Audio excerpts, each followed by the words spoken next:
Alright, Hunter. Face Hunter's not a really good matchup. Especially with no coin.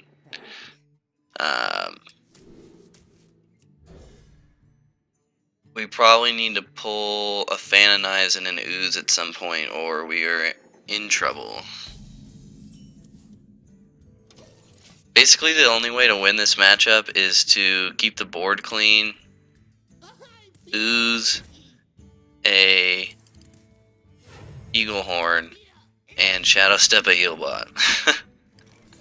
That's basically the only way to win this. Although Leopardnome Coin, Leopardnome. Dang, that's a tongue twister. You guys try to say that. Leopardnome Coin, Leopardnome is a pretty soft opening. I mean, 6 damage turn 1 is... it's Face Hunter, but... Hero Power turn 2 isn't really threatening either. Huffer on the Animal Companion wouldn't be terrible, actually. I'd rather just take the 4 damage. I need something I can backstab and play Gnomish. Okay, that works.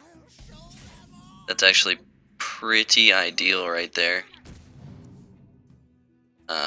We set up a situation where unless he plays a bow now and hits the Gnomish, he's going to get little to no value out of that explosive trap.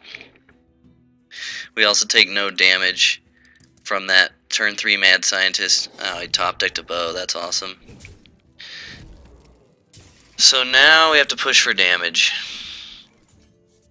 So the only play is Assassin's Blade, and we have to hit. Because we do have the Tinkers, we basically have to try and race him in 3 turns. Which is not likely, but not impossible.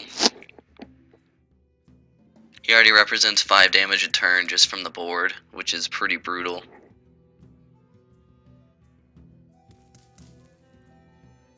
That top deck bow really sucked. I made the read that there was no bow, and it was the right read. Just, yeah, that's Hearthstone.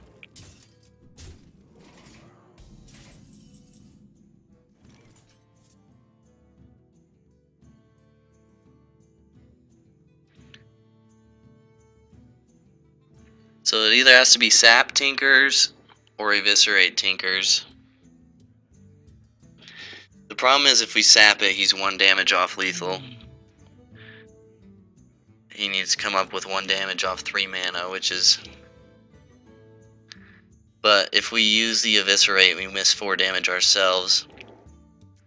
So with the Tinkers, we're doing 5 and 6, so he'll be at 13.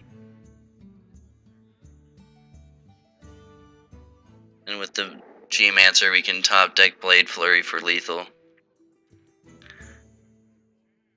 So I think we have to eviscerate. Really stuck between a rock and a hard place right there. I mean, there's a chance he just hits us, he just kill commands us anyway. But at least in this position, we give ourselves a chance to top deck lethal with a Blade Flurry if we survive, which it looks like we do not. So that was the right play. Just 9 damage from that bow really made the difference. I think every play I made was correct. If he would have not top decked that bow, he would have gotten nothing out of that explosive trap, and the Gnomish would have stayed on board. That top deck resulted in 9 extra damage for him, but it's alright. It's, we've all had our fair share of top decks. So, I mean, that's what happens. Also no Healbot, which sucked, no Farseer.